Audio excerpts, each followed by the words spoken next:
My fingers tap out an email I can't believe I'm actually considering sending. Resignation. It's a word I never pictured next to my name. But here we are. Not even noon and the day's already a dumpster fire, all courtesy of Ben. Okay, maybe not all his fault. I hold the phone with Ben's latest message, the one that might have tanked my entire career. I feel a bit sick. Don't overreact, I mutter to myself, but who am I kidding? Ben, the hotshot new VP, with his stupid perfect smile and stupid habit of texting me things like, "Can't wait for tomorrow," has been a problem practically since day one. My thumb hovers over the delete button. Nope, can't do it. Not until I've reread this disaster at least 10 more times in a blind, masochistic panic. Work emails shouldn't feel this scandalous. But then again, the sly flirting, the way he'd linger when we'd run into each other at the coffee machine, none of that was exactly work-appropriate either. Mark had noticed. Of course he had. A raised eyebrow here, a slightly too casual, "How's Ben?" there. I brushed it off. He's just being friendly, I'd said. And mostly I really believed it, until I didn't. Turns out, after-work drinks with the office heartthrob is a slippery slope. Just one drink turned into 3. Turned into his hand on mine that time he pretended to help me with a napkin. Turned into...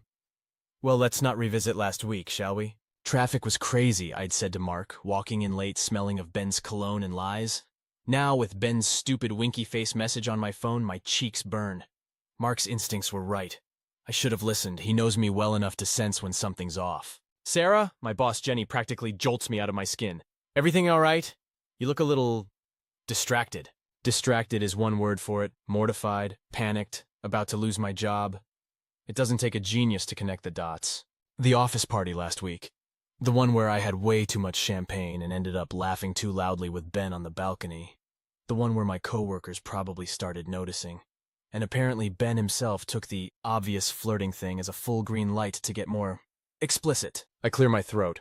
Just a headache. I manage, giving her my best, "everything's fine" smile.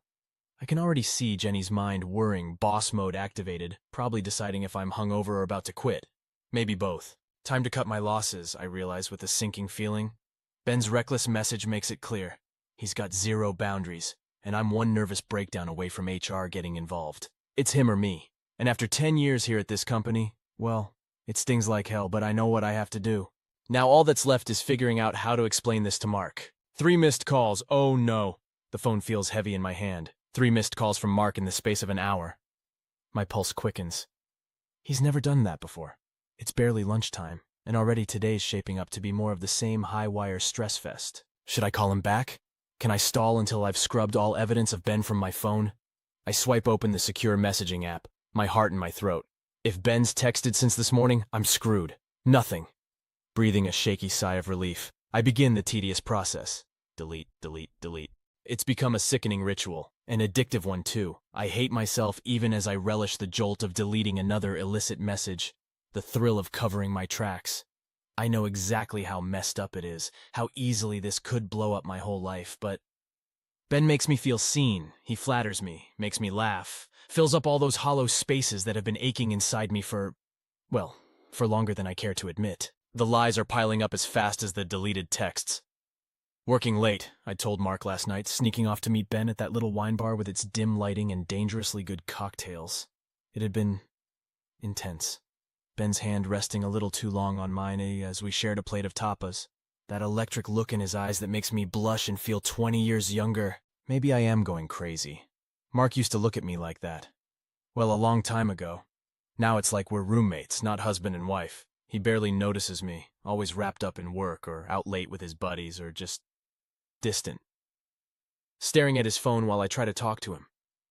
Do I have a right to be angry? Angry or just pathetic? Grabbing at attention from the hot new guy at work because my husband can barely be bothered to ask how my day was. Another vibration. Not Mark this time. Ben. A simple, "thinking of you." I feel a shameful rush. It's so childish, so reckless, but it's a lifeline to a world where someone actually notices me, where I'm not just Mark's wife, the woman who's always just there. I type a hasty excuse about being in a meeting as I duck into the bathroom, locking the door behind me. The bathroom mirror throws my reflection back at me. Dark circles under my eyes. A tense line around my mouth. Is this who I've become, the woman with secrets? I scrub at my face. I need a plan. I can't keep doing this. But the thought of stopping. A wave of nausea hits. Am I addicted to the drama? to finally feeling something, even if it's a toxic mix of guilt and excitement. The knock startles me. Sarah, you okay in there? Jenny again. I splash cold water on my face, force a smile, and unlock the door. It's time to shove my mess of feelings away, slap on my best professional face, and pretend like everything's normal. Because sooner or later, it's all going to implode. My hands are shaking so badly I can barely unlock the front door. The house, usually a comforting haven after a long day, now feels like a tomb. Silent, cold, accusatory. The weight of Mark's absence hits me with the force of a physical blow. He's never stormed out like that, not in all our years together. I sink down on the edge of the sofa, the two bright floral cushions suddenly garish, mocking. My mind races. Where did I go wrong? I saw the accidental text, the way Mark's face hardened when he glanced at my phone. Some innocent message from Ben, but Mark wouldn't know that. It must have been the final straw. Did he see the way I light up when Ben's around? The stupid, flirty banter? The linger at the coffee machine? The way I laugh at his jokes even when they're not that funny? He must have seen something. Maybe he even confronted Ben already? That thought sends a tremor of panic through me. I scramble for my phone, but there's nothing from Ben. No callback, no explanation, just chilling silence. Coward. A surge of anger washes over the nausea. Was I just a conquest? An ego boost? The thrill of chasing a married woman? I feel so stupid, so used. Then again, what did I expect?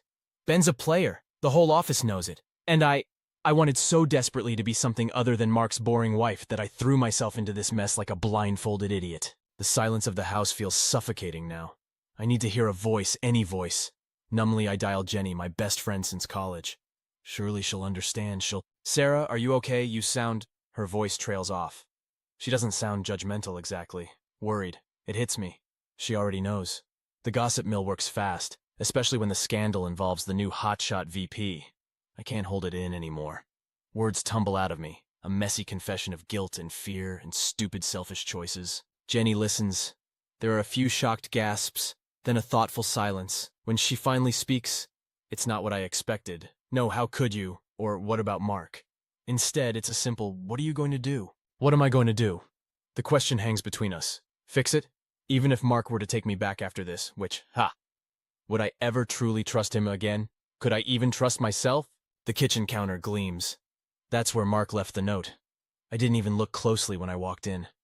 Now my hands are trembling again as I reach for it. Just a few scribbled words. Need space, don't wait up. At least he didn't write, I hate you. There's a flicker of hope there, however pathetic. I fold the note carefully, tucking it into a pocket. It's time for some damage control. Time to face whatever version of tomorrow comes next. I wake up with a gasp, heart pounding as if I've been running. Running from what? It takes a few disorienting seconds to realize it was just a dream. A horrible dream where Mark was yelling at me, throwing his wedding ring on the floor. He'd looked so full of rage, of disgust. My stomach churns. Is that our future? Time seems to have lost all meaning. Each day bleeds into the next. It's like I'm living in a fog, going through the motions but not really present.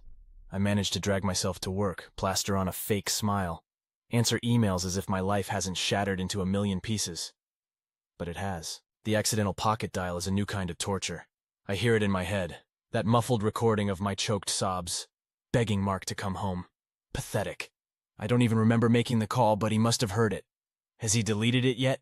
Or does he keep it as proof of how pathetic I am? To my complete horror, Ben's emails start up again.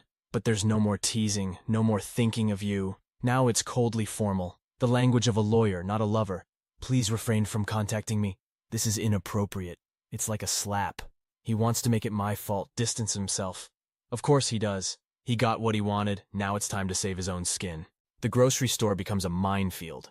Every trip is haunted by the possibility of bumping into Mark. Today, my luck runs out. There he is, at the end of the aisle, looking gaunt and unfamiliar. For a second, our eyes meet. Then he looks away, actually recoils like I'm something disgusting. The tears come hot and fast as soon as I get back to the car. They blur my vision as I fumble for my keys, my breath hitching in huge, embarrassing sobs. Strangers passing by give me concerned looks.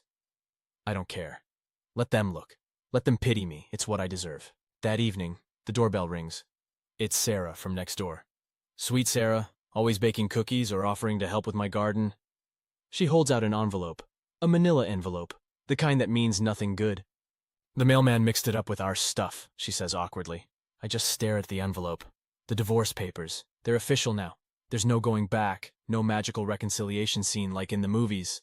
This is it. Sarah offers some stumbling words of sympathy, then retreats, leaving me alone with the stark weight of that envelope. As for my friends, they mean well, I guess, but their pitying looks, the platitudes about how I'll get through this make me want to scream. Even Jenny sounds different on the phone, cautious. The truth is I'm radioactive now. The woman who blew up her life. It's the perfect cautionary tale for every bored housewife in the office. I can see it in their eyes. I'm not the same as them anymore. Maybe they were never truly my friends anyway. You look terrible. My reflection in the bathroom mirror doesn't argue. Haggard eyes, pale skin, hair that hasn't seen conditioner in far too long. It's more than a bad look, though. This is what betrayal looks like. What self-destruction looks like. But I can't hide in here forever. Even the act of taking a shower, washing away the grime of despair, feels like a small victory. I stand a little taller as I blow-dry my hair, apply a touch of mascara. Maybe I'm strong enough for this.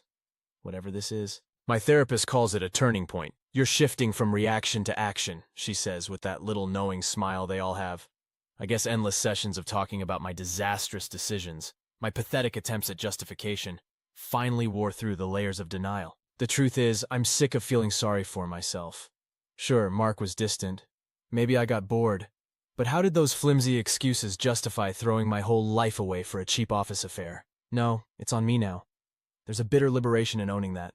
At night, I still dream of Mark. Not the angry nightmares of the first few weeks, but different. We're talking calmly, having a real conversation for the first time in years. And then as I reach for him, it all dissolves and he's a stranger again with eyes full of cold contempt. I wake up shaking and it takes hours to fall back to sleep. Jenny drags me to the art opening. I protest, but she's insistent, like it'll drag me back into normal life. I plaster on a social smile and hold a glass of terrible wine, trying to look like I belong amidst the chattering art crowd. And then, there he is. A stranger, actually.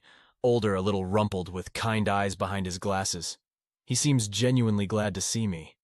I realize with a jolt that it's David, Jenny's accountant friend who she swears is perfect for me. Just talk to him, she'd urged. But it felt beyond impossible back then. Now, in the face of my total wreckage of a love life, I suppose I have nothing to lose. Can I refill your wine? He asks. There's no pity in his voice, no judgment. Just a simple act of kindness that takes me by surprise. We end up talking for hours. Turns out boring old accountants can actually be interesting, especially when they listen without fixing or judging. I don't mention Ben or Mark or any of it. Yet as the night winds down, I feel lighter somehow, like I've taken a hesitant step outside my own miserable little bubble. The apology letter sits on my desk, half finished. I've started and stopped dozens of times. Can a few words on a page even begin to convey the depth of my regret? Is it just more self-indulgence, begging for forgiveness I don't deserve? Then again, maybe it's not about forgiveness at all. It's about acknowledging the truth, the pain I caused Mark. Finally, I type out the words, simple and raw. I was wrong, I'm so sorry. Will he even read it? Maybe it'll vanish into the junk folder. The cursor hovers over the send button. My finger trembles, then presses down. Relief and fear twist together in my gut. Days stretch into a slow agony of waiting. And then my phone buzzes. It's not forgiveness, not even close. But it's a reply. Let's talk. It's the tiniest crack in that massive wall between us, but it feels like a lifeline. Maybe I can build something new from the ashes after all. That's a story for tomorrow, though. Today, this tiny bit of hope is enough. Sarah, is that really you? I freeze mid-sip, wine sloshing dangerously in my glass. Of course it's me, Melissa. Who else would it be?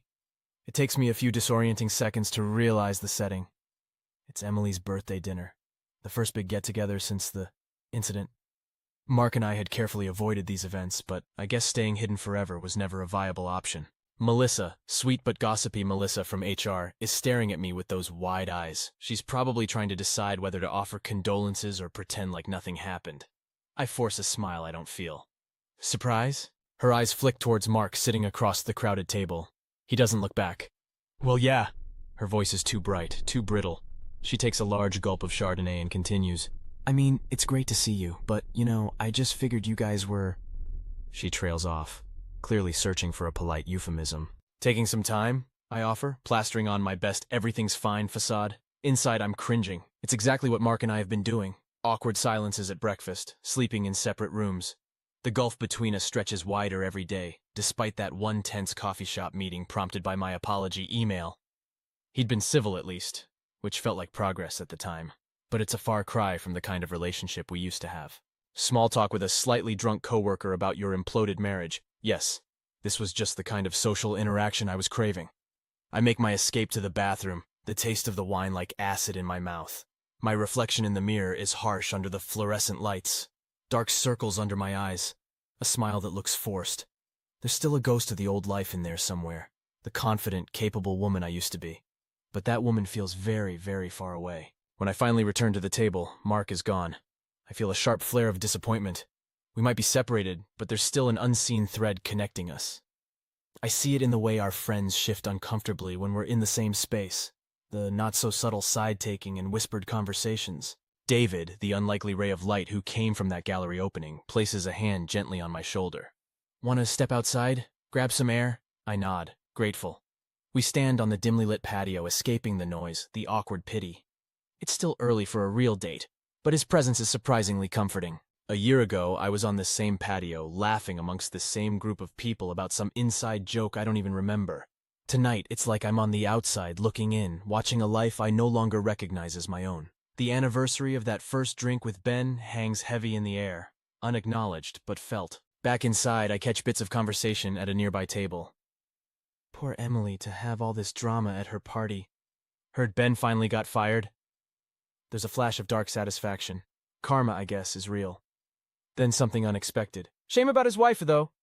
Suddenly I feel a jolt of empathy for the woman I never met. Penspark. Betrayed, blindsided, just like Mark was. A reminder that my reckless choices created ripples far wider than I could ever have imagined. So a fresh start. David's tone isn't accusatory, but there's a question hanging there. We're sitting on my barely furnished living room floor, sharing a celebratory takeout pizza after the moving truck finally left. Yes, the single word echoes in the emptiness. It's both terrifying and thrilling. This idea of leaving it all behind. The wreckage of my marriage, the judgmental co-workers, the endless cycle of whispers and regrets. David reaches for my hand, his grip reassuringly warm. "Just checking how you feel about it all," he smiles. "I don't want to be a rebound, Sarah. I know it's been a damn mess." I should be offended, I suppose, but the truth of the matter is, he's not wrong.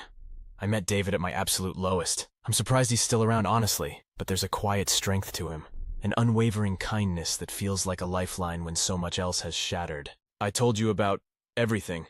Ben, Mark, the whole train wreck." He'd listened, offering no judgment, just space for me to work through it all. "I don't expect you to fix me, or even want that." He smiles again, this one softer. "I like you, Sarah, broken pieces and all." He squeezes my hand. "But if this is about running away, not running towards something." His words linger, and I know he's right. A clean slate doesn't erase the stain of what I've done. But maybe it's time I learned to live with the stain, to own it as part of my story. But not the whole damn thing. The job offer, an out-of-the-blue opportunity at a design company in a city I'd never even visited, felt like a lifeline. Now that it's real, that I'm surrounded by boxes filled with the detritus of my old life, the terror is setting in. Can I actually do this? The next day I faced Ben in a small neutral coffee shop. He'd begged for this meeting, claiming he had to apologize in person. Whatever. I mostly figured it was his pathetic attempt at closure, or maybe a ploy to avoid Jenny, his now ex-boss. He looks terrible, worn out, eyes hollow behind a hastily attempted hipster beard. Gone is the cocky hotshot VP. It provides a small sliver of satisfaction, proof that karma works, even if a little slowly. His apology is a pathetic, rambling mess. Penspark. Something about his wife, how he finally understood the pain he'd caused. I don't believe him, not for a second. But there's no need for anger anymore. The spark between us is dead. As I rise to leave, a strange thing happens. He looks almost afraid of me. It's a small victory, a tiny reclaiming of power. That night I have the first dream in weeks that doesn't revolve around Mark's accusing eyes. It's a simple dream. Me crossing a bridge into a sunlit city, the weight on my shoulders a little lighter with each step. I take that dream as a sign, pack the essentials into my car, and say my goodbyes. Jenny, bless her, is all tears and promises to visit. David, bless him even more, insists on driving the moving truck with me, keeping me entertained with silly road trip games and terrible jokes. At our last stop, Mark even stops by awkwardly, hands me an envelope. "Your mail keeps getting redirected," he mumbles, then leaves as quickly as he arrived. The drive is long but surprisingly cathartic. Miles eat up the distance between my old life and whatever comes next. The first night alone in a faceless hotel room is hard, but I curl up under the generic duvet and order room service, which feels shockingly decadent. The interview is nerve-wracking, but they seem unfazed by my unconventional resume gap. They're not hiring the old Sarah, the one who had it all together. They're taking a chance on this new version, the one who survived a mess of her own making and came out swinging. For the first time in forever, that